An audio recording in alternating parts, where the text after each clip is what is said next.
Hey guys, I'm Dan Capini and we're at BlizzCon 2009. I'm joined by Tom Chilton from Blizzard. G'day Tom.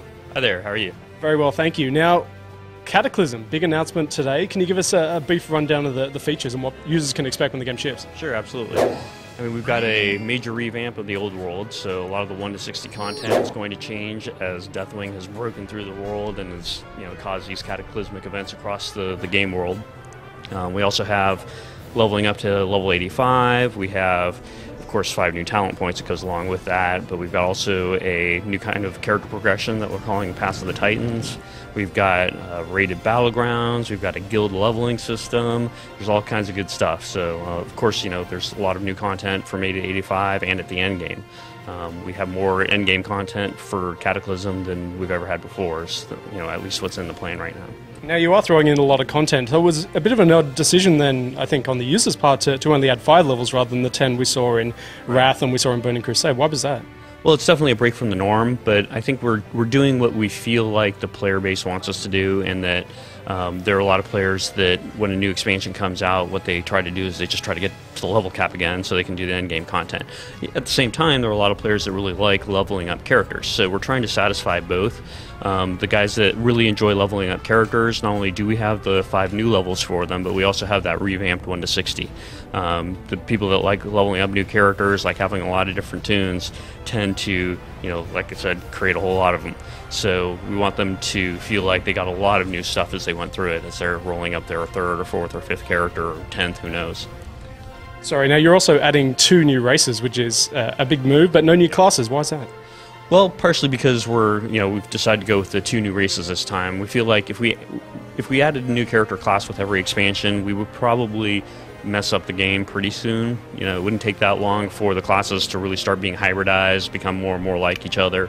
So I think we have to be very careful with the introduction of new classes. We'll probably do it again sometime in the future, but I wouldn't expect every expansion to have a new class. So that's why this time we got new races. What is the selection process? Why Worgen and why Goblin? Well, the selection process is whatever kind of fits within the scheme of what we're doing for the expansion, and what also just seems like it would be really cool.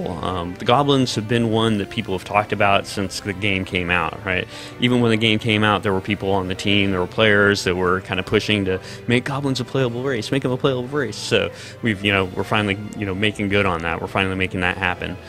We also felt like they brought a lot to the Horde, that they're going to bring a lot to the Horde because of their profile. The Horde don't have that kind of funny, cutesy, small race right now like the Alliance do with the Gnomes. So we wanted to round them out a little bit. And the same can be said for the Worgen, in that the Alliance don't have anything that's really vicious and beastly, scary, that sort of thing. So I think that it helps people that want to play either one of those sides get whatever it is that they want to get. They can helps more people find the kind of race that they want to play. Yeah, you're also making some huge changes to the existing classes, and the way that MP5, for example, is gone. Soul Shard changes. Yep. Mana's gone from hunters. These are some huge changes that are going ahead. No doubt, no doubt. Yeah, well, we've never been very shy to make class changes when we feel like they're for the better of the game. I really feel like the Warlock and the Hunter gameplay is going to improve as a result of it. And we've heard for years now that just the inventory management of the soul shards isn't very interesting and fun, so we want to deal with that. Same could be said for mana for the Hunters, in that it really wasn't a resource that seems to be working out for them because of the nature of the way DPS classes need to get their resources back to be able to continue to apply DPS over a long period of time. And you're making some physical changes to the world itself. Azeroth isn't going to look the same anymore? Yeah, well, it's going to change in a lot of places, and your mileage will vary in terms of from zone to zone how much it'll change. The Cataclysm is going to affect different zones to different degrees. But the general idea is to come away from it with a feeling like the world is dynamic, the world changes sometimes, that not everything is always going to be the same, and that it's interesting because of that. I think that we hear from players a lot of times that they wish the world were more dynamic, and so we're trying to help make that happen. We're making that happen not only with the Cataclysm changes, but also with the phase terrain kind of stuff. So I think on those different fronts, I think we again play into that feeling of nostalgia, being able to go to those places that are familiar but a little bit different now, and kind of getting to replay through some of those quest lines that are new and different and changed. Tom, thanks very much for your time. Right on, thank you.